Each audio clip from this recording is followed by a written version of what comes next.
Good morning, ladies and gentlemen. I'm Robert Litvak, Senior Vice President at the Wilson Center, and welcome to the Wilson Center. I extend the greetings of our President and CEO, Jane Harmon, who's out of the country. The Woodrow Wilson International Center for Scholars was established by an act of Congress 50 years ago, almost, as a living memorial to our America's 28th president. Its mission is to serve as a bridge between academia and other professions and government. We accomplish this mission through the work of our residential fellows and programs such as our Nuclear Proliferation International History Project, which is a sponsor of this conference in partnership with the Los Alamos National Laboratory. For some 2 decades, the Wilson Center has had an institutional partnership with Los Alamos, and we're delighted to be co-sponsoring this conference to mark the 60th anniversary of the establishment of the International Atomic Energy Agency. Over the next day and a half, we'll look back at its accomplishments and forward to the challenges facing the IAEA in fulfilling its vital mission. We welcome Director General Amano back to the Wilson Center and are honored that he's with us this morning to give today's keynote address. To introduce Director General Amano, I now turn to Dr. Joseph Pilot of the Los Alamos National Laboratory, who conceived and organized this conference. Joe.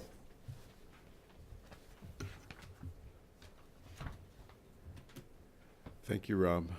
Let me offer my welcome from the Los Alamos National Laboratory on behalf of me and my colleagues. Our Director General could not be here today. Proposed in the Atoms for Peace speech in 1953, the IAEA was created in 1957. The 2 fundamental missions of the agency put forth in its statute were the promotion of nuclear energy for peaceful purposes and safeguards. Those missions have remained central to the IAEA for 60 years as the agency's roles and capabilities in these areas evolved. Moreover, the IAEA has responded to geopolitical events, technical challenges, and requests for member states to assume new roles as the world has changed, and that is allowed by the statute. As the consequences of these actions, the role and presence of the agency have grown over 6 decades in the areas of non-proliferation, nuclear energy, nuclear safety, and nuclear security. To offer a unique and authoritative perspective on the agency at this momentous time, we're fortunate today to have with us Jcpoa Amano, the Director General of the International Atomic Energy Agency. Previously, Mr. Amano served as chair of the agency's Board of Governors from 2005 to 2006. He was Japan's resident representative to the agency from 2005 until his election as Director General in July 2009. He assumed his duties as IAEA Director General in December 2009. He has extensive experience in disarmament and non-proliferation diplomacy, as well as on nuclear energy issues. At the Japanese Foreign Ministry, Mr. Amano was Director General for Disarmament, Non-Proliferation, and Science Department from 2002 until 2005. He previously served as a governmental expert on the UN panel on missiles and on the UN expert group on disarmament and non-proliferation education. He contributed to the 1995, 2000, and 2005 NPT review conferences, and he chaired the 2007 preparatory committee for the 2010 Nuclear Non-Proliferation Treaty Review Conference. Director General Amano, please.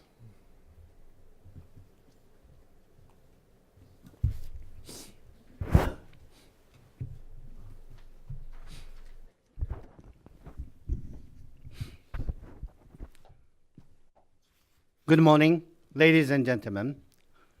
It is always a pleasure for me to speak at the Wilson Center.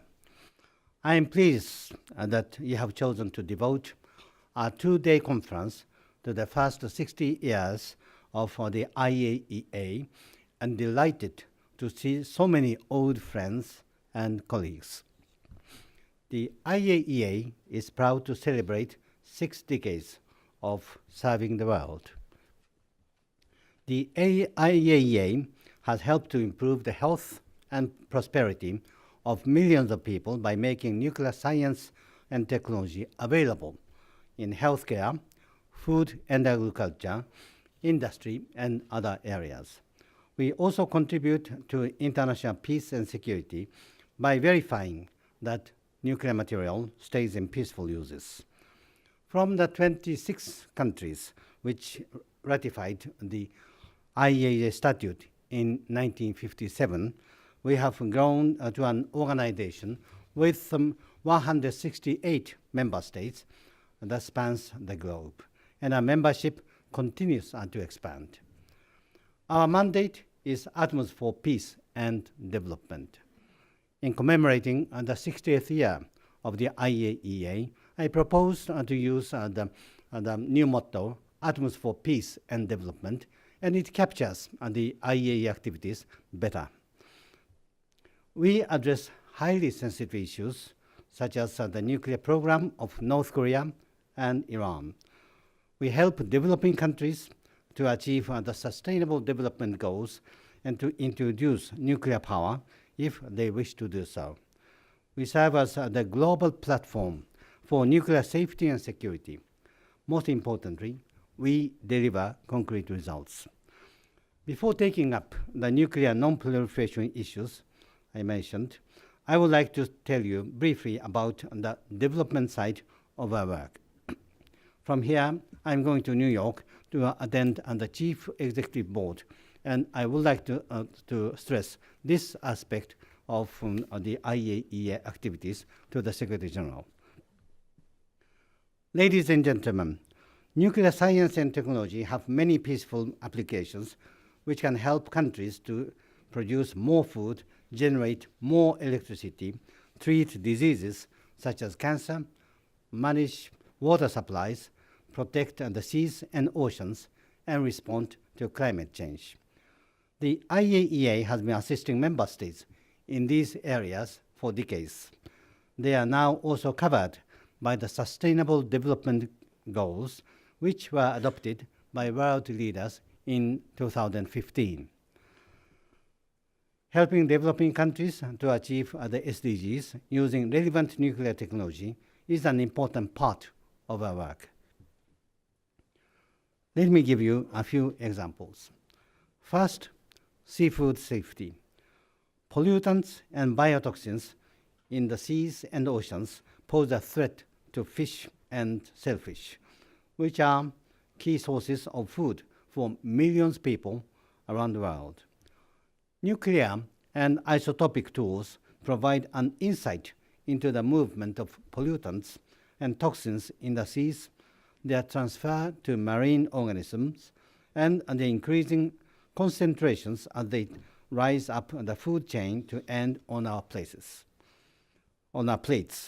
The IAEA environmental laboratories in Monaco help countries to detect and measure such contamination so they can take the necessary measures to protect consumers.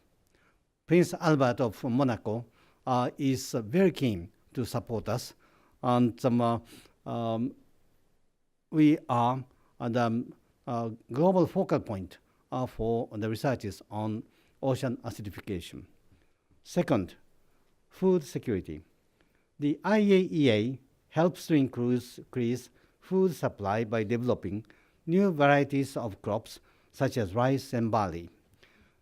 These are higher yielding and more resistant to drought and disease. By applying radiation in the laboratory, scientists accelerate the spontaneous mutation process that occurs in nature all the time. They can develop new varieties of crops with some desirable characteristics very quickly. This does not involve genetic modification of the plants. As a result, farmers in Peru are growing abundant crops of new varieties of barley at high altitudes, while farmers in Myanmar are growing more rice. Producing the new plants involves sophisticated science, but farmers do not have to change traditional growing method. The third area I want to mention is human health, and in particular, cancer control. This is an important focus of our work. Cancer used to be thought of as a disease of wealthier nations, but in fact, it is reaching epidemic proportions in developing countries. It is estimated that by 2030, over 20 million people will be diagnosed with cancer every year. Around 60% of all new cancer cases will be recorded in developing countries, and that is where around 70% of cancer-related death will occur. And in many African countries, it is women who are suffering from the lack of treatment and diagnosis. Unfortunately, many developing countries lack both equipment and the trained medical and technical experts needed to treat cancer effectively. In Africa alone, there are 28 countries which do not have a single radiotherapy machine. The IAEA is working closely with partners such as the World Health Organization to change that. Our technical support focuses on radiotherapy, nuclear medicine, and imaging technology. We provide education and training for health professionals and sometimes supply equipment. We have developed innovative e-learning courses which offer high-quality training for specialists in areas such as radiotherapy, medical physics, and nutrition. Finally, the IAEA is unique within the UN system in having 8 specialist nuclear application laboratories near Vienna.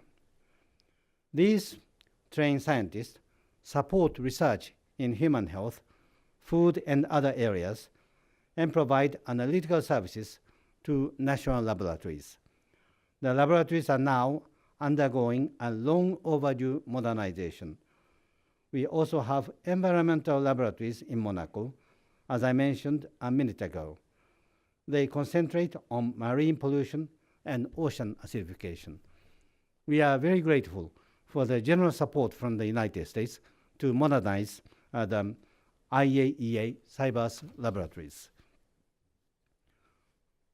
Last week, I was in Abu Dhabi for an IAEA ministerial conference on nuclear power in the 21st century.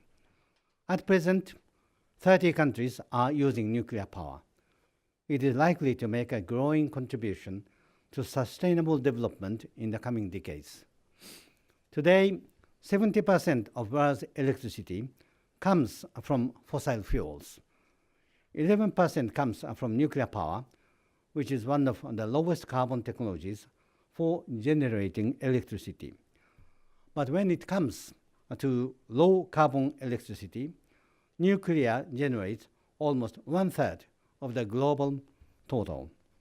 By 2050, if climate change goals set under the Paris Agreement are to be met, around 80% of electricity will need to be low carbon.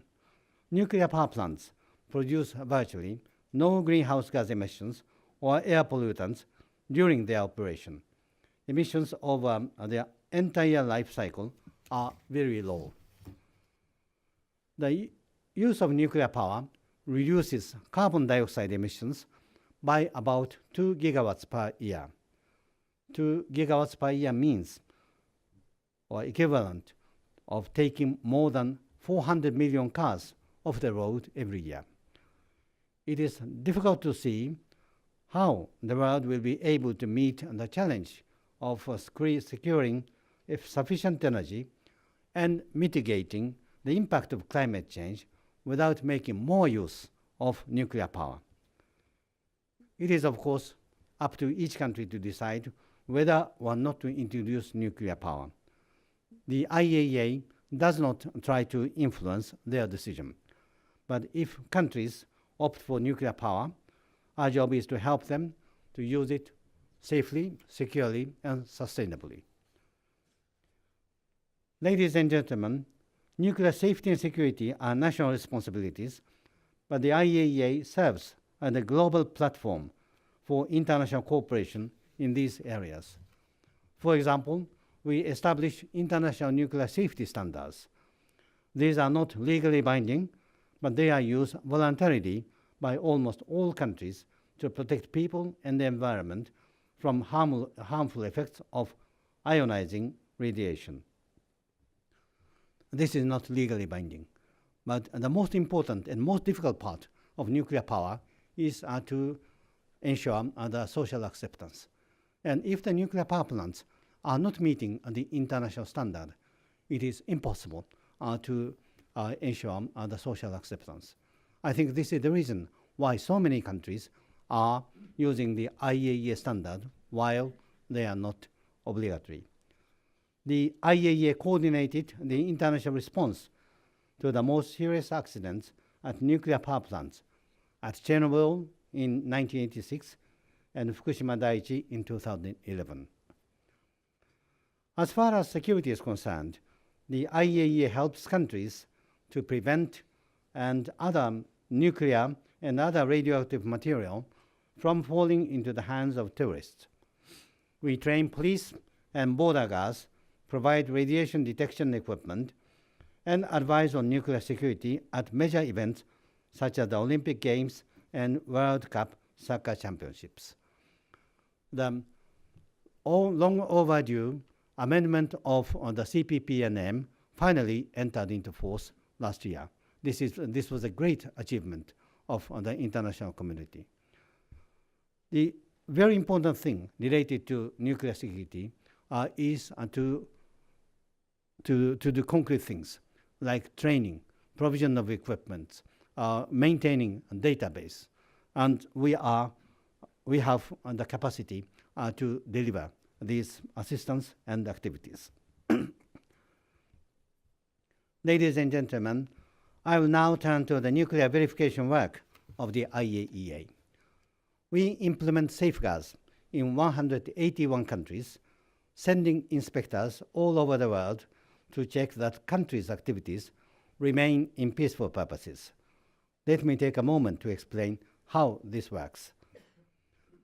Under the Treaty on the Non-Proliferation of Nuclear Weapons, non-nuclear weapon states are required to conclude a comprehensive safeguards agreement with the IAEA.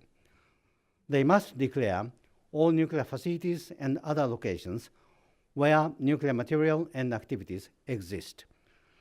The IAEA analyzes the declarations and sends inspectors to verify that the declarations are correct. We install cameras, tamper-proof seals, and other equipment so that we know what is happening when our inspectors are not physically present. After this initial stage, we continue to monitor the facilities and locations to verify that no misuse of facilities or diversion of nuclear material from peaceful activities take place. Since the end of the last century, the IAEA has been strongly encouraging states to conclude an additional protocol, which is a very powerful verification tool.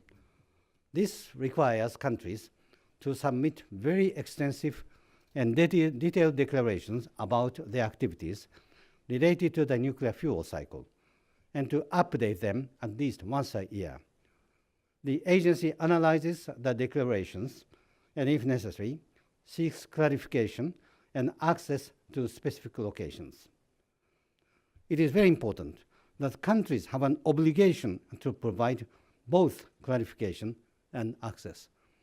And the additional protocol states that countries shall provide countries with access. This is an obligation. Sometimes countries do not realize that certain activities, for example, some type of scientific research, are safeguard relevant and may need to be declared. It happens in many countries. Agency staff work closely with their national counterparts to ensure that such activities are declared. The important thing for us is to gain a full understanding of a country's nuclear fuel cycle, everything from the mining of uranium all the way through to the final disposal of spent fuel and radioactive waste. This enables us to spot any anomalies or the possible diversion of nuclear material from peaceful activities. Our interest is in locations with nuclear materials, nuclear fuel cycle related equipment and expertise, or combination of the elements. Whether or not a particular location is civilian or military is not relevant for the IAEA. And as I mentioned, if we decide we need access to a site, states must provide it. This is a very important part of the additional protocol. We are interested in places, locations where nuclear material, equipment, and expertise, or the combination, exist. Whether it is a military location or not does not have the importance for us. Our focus is nuclear material, nuclear equipment, and expertise, and we do not make difference. Another very important part is that under the additional protocol, it is an obligation. When we decide we need to have a visit, we have access. If they don't give access, we have to report it to the Board of Governors, and Board of Governors takes necessary decision. The IAEA has a legal obligation to protect confidential information which countries share with us in implementing their safeguard agreements and additional protocol. This is why we do not disclose information about the facilities and locations we inspect. Safeguards are implemented in all countries in the same rigorous, impartial, and objective manner, in accordance with these legal agreements and with standards and practices established over decades. For states with a comprehensive safeguard agreement, our aim is to provide credible assurance that all nuclear material in a country remains in peaceful activities. The protection of confidential information is a very important legal obligation for us. If we do not respect this legal obligation, countries do not report their activities to us, and it will lead to the collapse of safeguard system. We believe this obligation of ours is a very important one. Then, why do we disclose some information?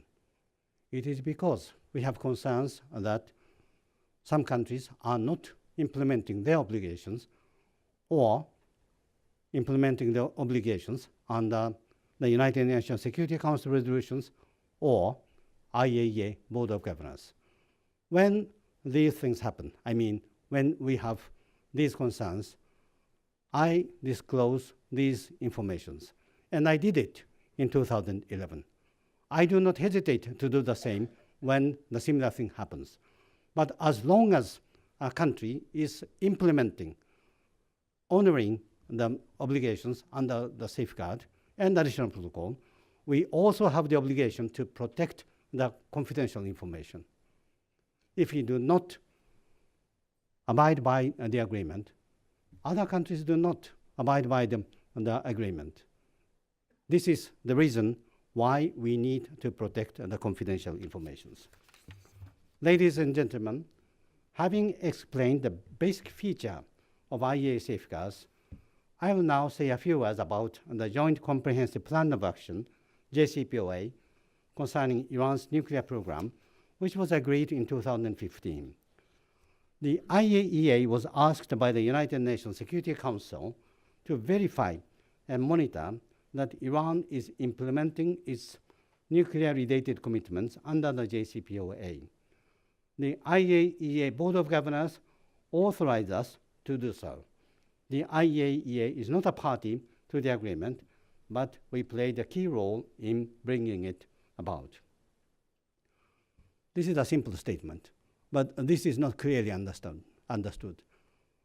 As far as JCPOA is concerned, especially JCPOA specific clauses, we are not implementing. Iran is implementing. We are not interpreting. It is the members of the JCPOA or Joint Commission consisting of P5+1 Iran that has to interpret. The fact is that we have received clarification from the Joint Commission after 1 year of implementation day. It was very helpful, but interpretation must be done by the members of non-agreement, not us. When I spoke to you last year, the JCPOA had been in effect for just a few months. Now, almost 2 years since implementation day, I can state that the nuclear-related commitments made by Iran under the JCPOA are being implemented. You may notice that there is no adjective. I'm not saying it is fully implemented. In fact, there were some events like excess of heavy water by 0.1 ton in the past. This was rectified very shortly, but there were some events. In the future, for now, I can state that it is being implemented, but if it changes, I report to the Board of Governors. Iran is now subject to the world's most robust nuclear verification regime. It has committed itself to fully implement its comprehensive safeguard agreement and is provisionally applying the additional protocol. It also agreed to additional transparency measures under the JCPOA. Our inspectors have expanded access to locations and have more information about Iran's nuclear program, which is smaller than it was before the agreement came into effect. The JCPOA verification system consists of 3 elements: full implementation of comprehensive safeguard agreement, including what we call modified code 3.1. It obliged Iran to implement the additional protocol. This is a very important element because the undeclared, the access to undeclared activities, all of them are done under the additional protocol. Additional transparency measures are also helpful for us, and importantly, the nuclear activities of Iran have reduced a lot. So it is very simple to understand. We have very strong verification regime to monitor reduced activities. A week ago, I visited Tehran and met President Rouhani, Vice President Salehi, and Foreign Minister Zarif. I requested them to fully implement Iran's nuclear-related commitments under the JCPOA, and they reaffirmed their determination to do so.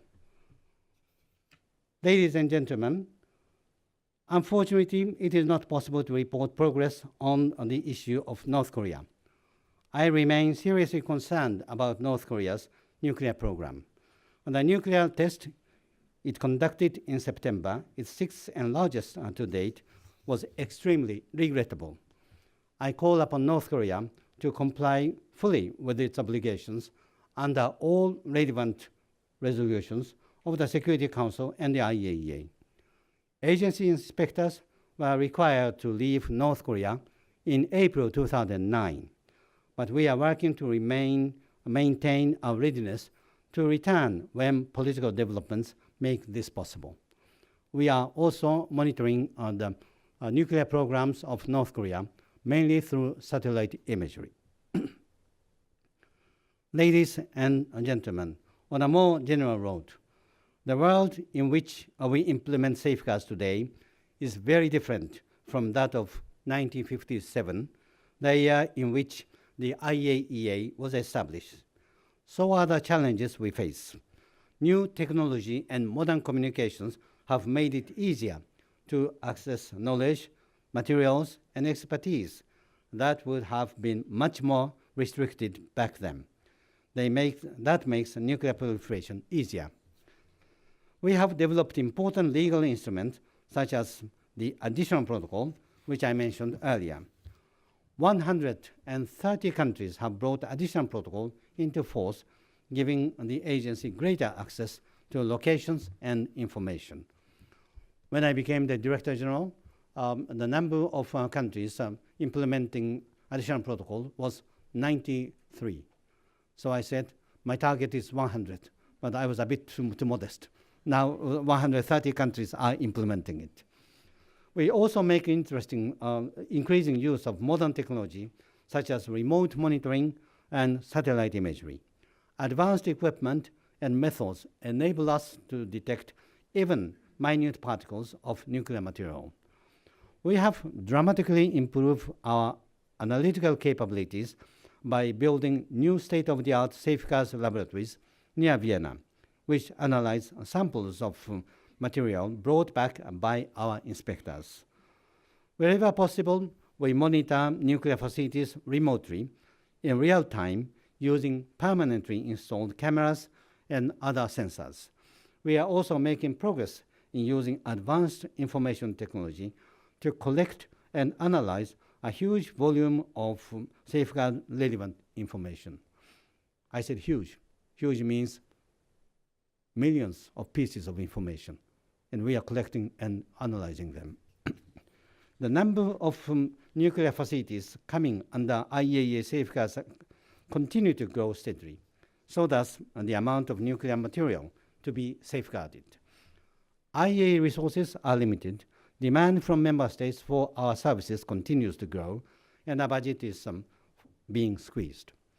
That means we must constantly find ways to work more effectively and more efficiently in all areas of our work, including safeguards. But in turn, I call upon member states to provide us with modest real increase in our budget. Ladies and gentlemen, as you can see, the IAEA at 60 has a remarkable broad mandate which needs to be implemented in a balanced manner. Our work is unique. No other organization offers the range of services related to nuclear science and technology that we do.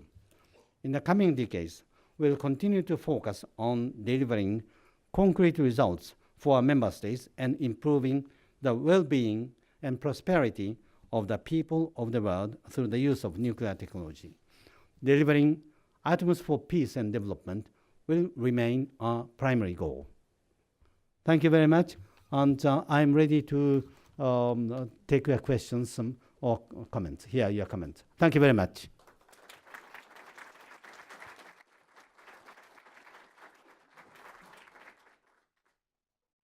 Director General Amano, we'll take questions. There are microphones on each side. Please raise your hands. When you ask your question, identify yourself and your institution, and please focus on a question, not on a commentary. Yes.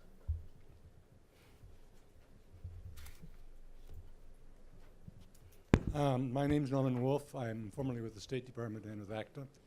My question is, the agency gained a great deal of useful experience in implementing Security Council Resolution 687 in Iraq, which helped inform the draft that they prepared for the negotiation of the additional protocol.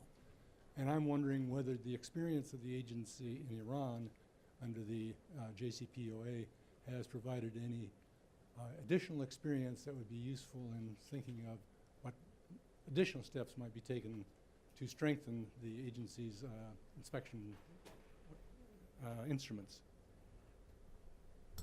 I'll take 2 or 3 questions and answer. Okay. Another question. Yes. Pierre.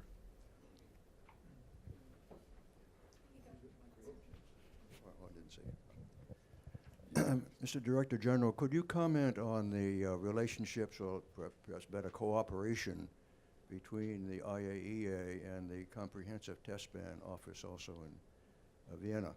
And could you tell us whether there's any cooperation in other areas, for example, the monitoring of a new start? I should think there might be a role for IAEA there as well.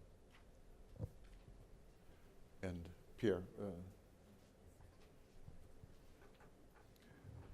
Pierre Goldschmidt.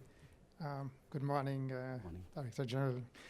You said a number of very important things during your speech, and thank you for that.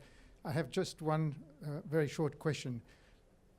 Do you think that in the present environment, it is still acceptable to have a country like Saudi Arabia having a small quantity protocol of the old type in force?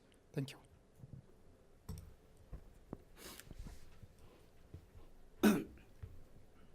First question, our experience in Iraq and possibility of strengthening IAEA safeguard activities in Iran.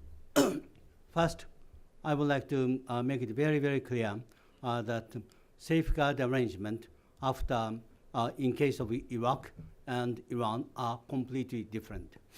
And I'm afraid this difference is not well understood. The arrangement of a verification after Iraq is the result of the Iraqi war. The arrangement of safeguard or verification on Iran is the result of negotiations and compromise. And as it is the result of negotiations and compromise, it is not perfect. But I would say, on balance, the Jcpoa gives us a very powerful tool for verification, combining the full implementation of comprehensive safeguard agreement, additional protocol, and transparency measures. So I said this is the most robust safeguard system currently existing.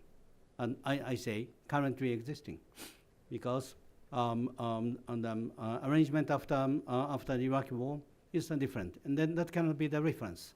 And what we have in relation to Iran is the result of negotiations and compromise, and it is the strongest existing safeguard arrangement in the world now, and we benefit from that. Relation between Ctbt and IAEA, yes, there exists cooperation, but it is limited. It is because of the agreement made in 1997. When the Ctbt existed, the cooperation between two organizations were discussed. And the agreement is that we will cooperate each other in areas where each organization has mandate. We also decided to cooperate in administrative issues where possible. And there are some specific agreements, like the use of seismic data, not only for the IAEA, but for the general purpose. There was also an agreement to use some of the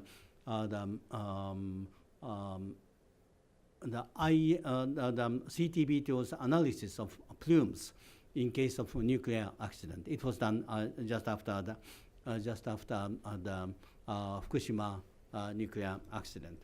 These are some examples of cooperation, but the nature of the Ctbto and IAEA is quite different. So yes, we have the cooperation where we can.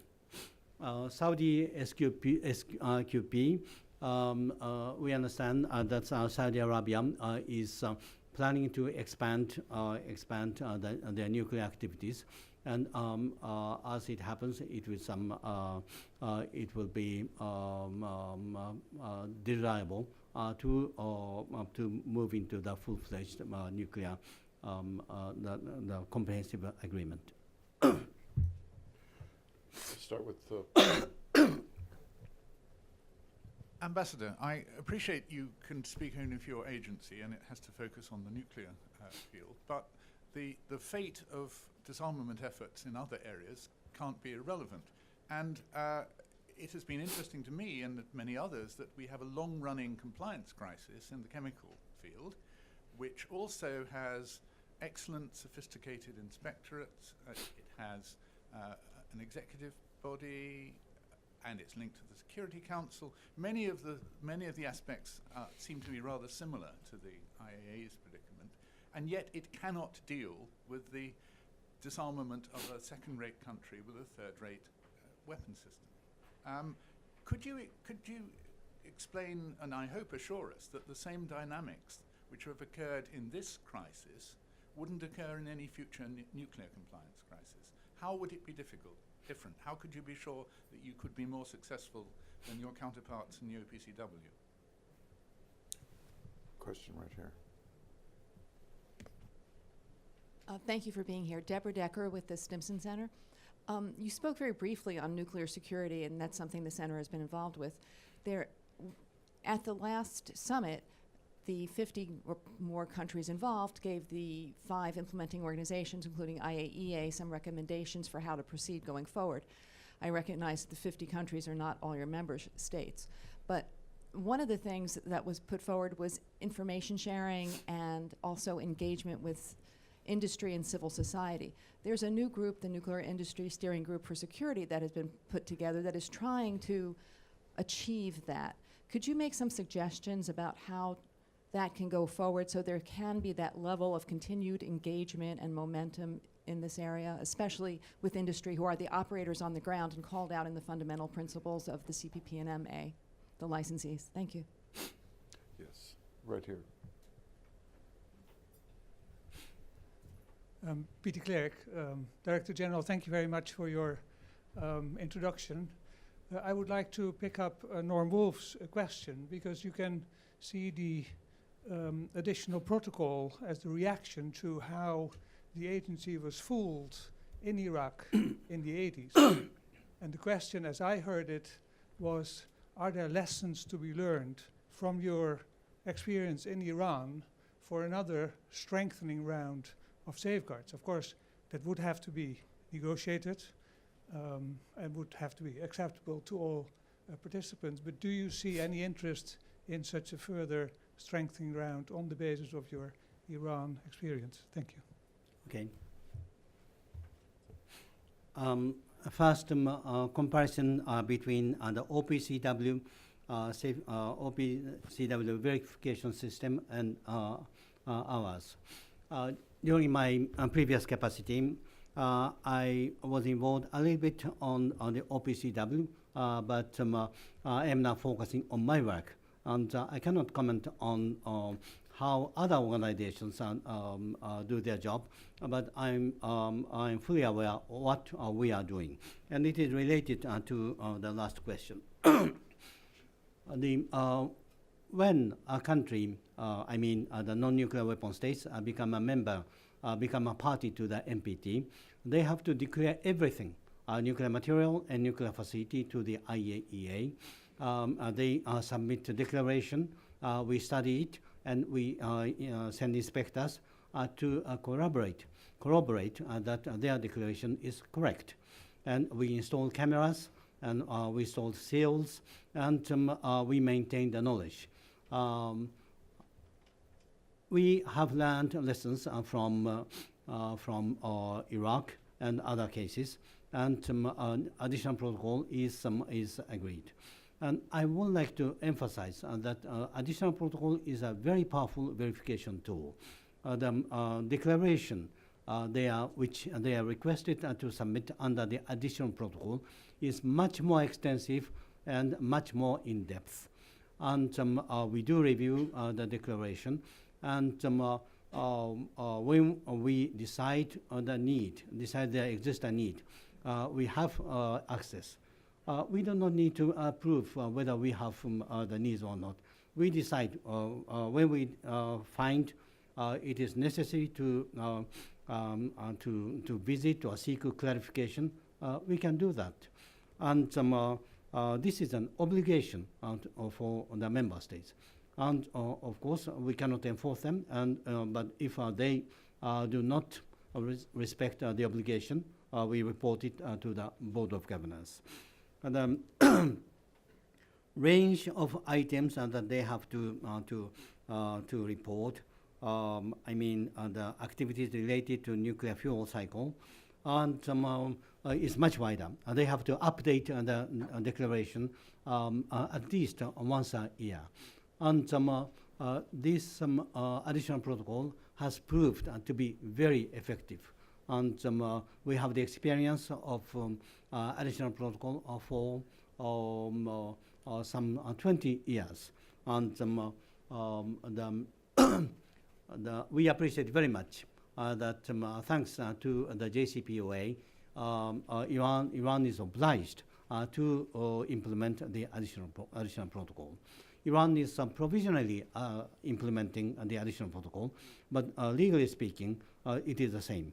They have all the legal obligations to implement every part of the additional protocol. This is different to the voluntary implementation of the additional protocol, in which Iran was not. Iran did not implement all, but this time Iran has to implement all. Additional protocol. Are we considering to further strengthen the additional protocol? The problem for us is that there are still many countries that do not let us implement additional protocol. Iran before the Jcpoa, North Korea, and in these countries we could not detect we have difficulty in detecting the undeclared activities. So the current objective of the IAEA is to encourage all the countries to implement the additional protocol. Also, we are making a lot of efforts in modernizing our safeguard system, our capacity to implement. Seals are more advanced, cameras are more advanced, and they are better tamper-proofed. And the computer system is coming to be completed, and some of them have already started to operate. And this makes a huge difference. I mean, the use of the most advanced computer technology it makes a huge difference in collecting and analyzing the information. So the direction that we are going is to improve our capability to implement the safeguard. We are encouraging all countries to ratify or to bring into force the additional protocol. Whether to further strengthen the existing scheme, verification scheme or not, is a matter of the Board of Governors. Again, I would like to emphasize the difference. The IAEA Secretariat is to implement. IAEA member states, in this case, Board of Governors, is to establish the safeguard system. This demarcation work needs to be clearly understood. In the back, Sandy. Hello, Sandy Spector with the James Martin Center. Good to see you again. I wanted to ask about the illicit trade in dual-use goods. It seems that the IAEA has been very cautious in entering into this area and trying to adopt certain measures to address it. And I wondered if in the future we observed, or the IAEA observed a facility that it knew was was contaminated with illegally acquired dual-use goods. Should there be any special treatment, special request for transparency or further inquiry be made, or should the IAEA simply believe that this is not a matter within their jurisdiction?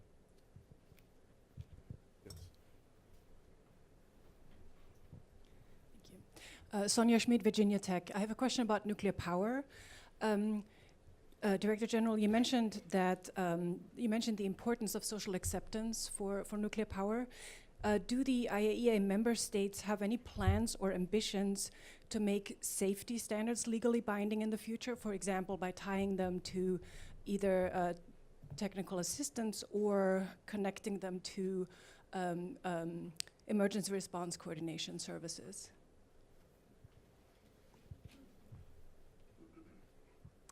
Trevor Findlay from the University of Melbourne. Thank you, Mr. Romano. You made a very strong case for safeguards confidentiality, and I appreciate the subtleties and necessities involved there, but there have been many calls over the years for making the safeguards implementation report, the annual report, public, on the grounds that this would increase the credibility of safeguards in the public's eye. And there have also been criticisms about the lack of detail in the Iran reports issued by the agency. So I'm wondering if you can comment on those two transparency issues, which is the flip side of confidentiality. Thank you. So, dual use. I am not sure if you are referring to the Section T of Jcpoa, but I'll cover that. IAEA has been addressing this issue of dual use under the additional protocol. And in the past, we have identified some problems, and we tried to clarify that. We continue to do it under the additional protocol. The objective of the IAEA is to detect the diversion of or misuse of nuclear material and nuclear facilities and detect them in a timely manner. Section T of the Jcpoa is the clause related to dual use. It is not the access clause. There's a misunderstanding that Section T is some other access clause, but you don't, if you see that, there's no word related to access. It is a dual use related clause. And we are monitoring and verifying the issues related to Section T, because the additional protocol is broadly applicable to the issues, to address the issues related to Section T. And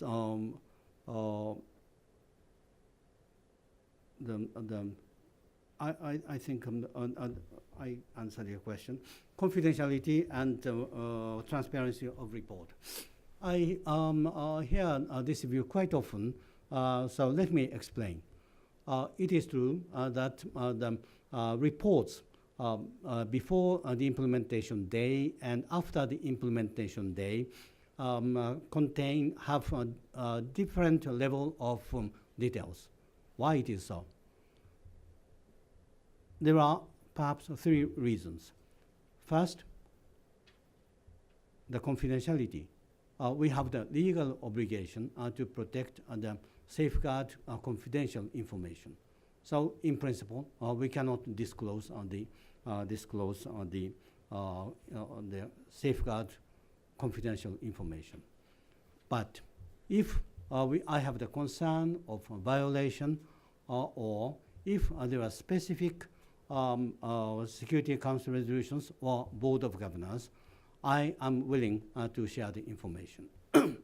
Before the implementation day and after the implementation day, the basis to implement the verification and monitoring activities and reporting is completely different. We are now operating based on the United Nations Security Council Resolution 2231.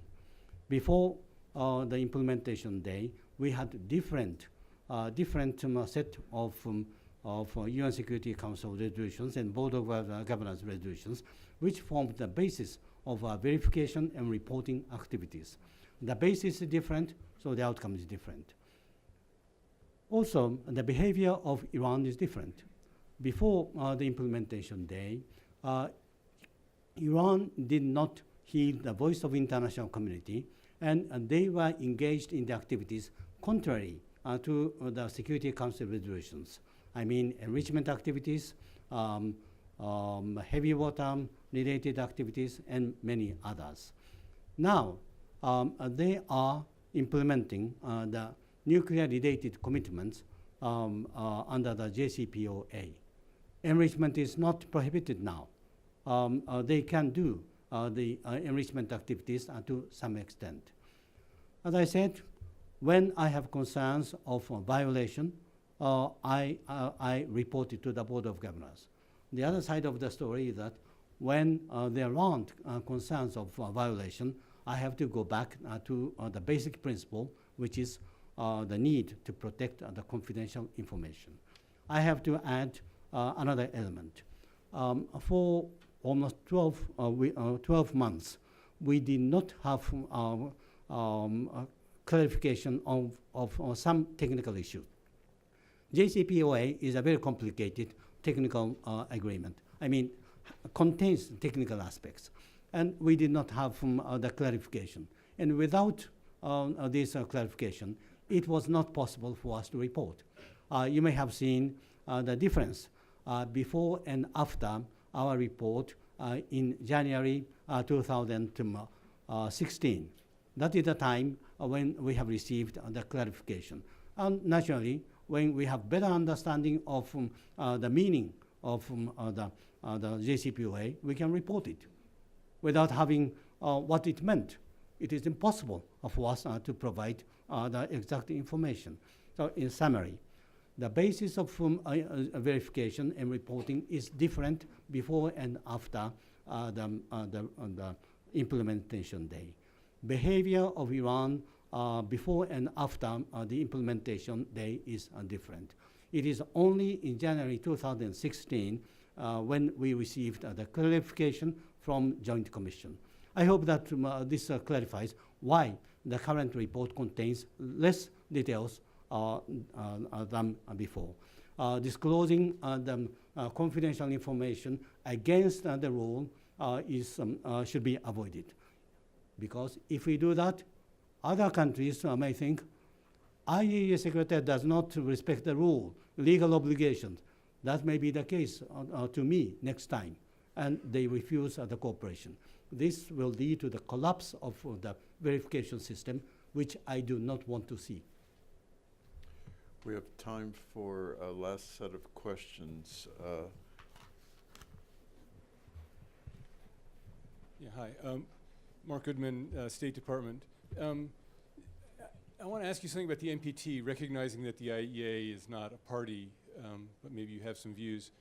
The NPT requires non-nuclear weapon states to conclude safeguards agreements covering all nuclear material in peaceful use, all peaceful use, based on the agency's safeguard system.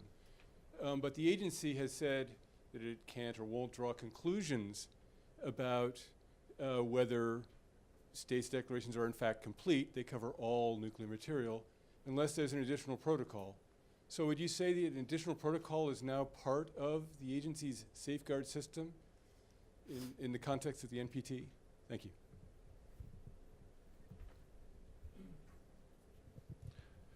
Thomas Jonter from Stockholm University. Thank you very much. I think your view on the role of nuclear power, the growing role of nuclear power, is quite right. But that means we also need to have more resources to maintain the inspection regimes, especially in Asia, where we see the growing role for nuclear power. And we see an excellent distribution of labor between IAEA and the European Union, Euratom. Do you see any prospect to move in such a direction in Asia or parts of Asia, some regions, to collaborate with regional organizations in order to carry out inspections in an effective way in the future? I know that certain steps have been taken, but could you comment on that if you see a growing role for that? I didn't quite understand. Could you repeat the question? I think you're right that we're facing a growing role for nuclear power in the world, especially in Asia, in some parts of Asia. But an expanded role for nuclear power means we need to invest more resources in manpower, technical people, capital in make that happen, especially in parts in Asia. And we can see that in European Union and as Euratom and IAEA had cooperated over the years, distribution of labor in an excellent way. Do you see any signs of moving in that direction in parts of Asia as well? Yes. Okay. Can I? Yes. Yes, yes. Yeah. Can I have to apologize. I forgot to answer one question, so I'll come back to this issue. First issue, first question, is some additional protocol included a part of the safeguard system? There is not a legal obligation for member states to bring additional protocol into force. It is up to the decision of additional protocol. We recommend them, we encourage them, but it is at the end up to the state to decide. And we are respecting this ground rule. But it is also true that additional protocol is very helpful to ensure that all the activities and material are in peaceful purpose, and it is easier for countries to do it when their nuclear activities are not extensive. So we are encouraging newcomers to, newcomer, I mean the countries that joined the IAEA to implement the comprehensive safeguard and additional protocol. Yes, additional protocol is an important part of the verification system, but it is not the legal obligation. Next, for safety standard, we are considering to make it a legally binding norm. We are not.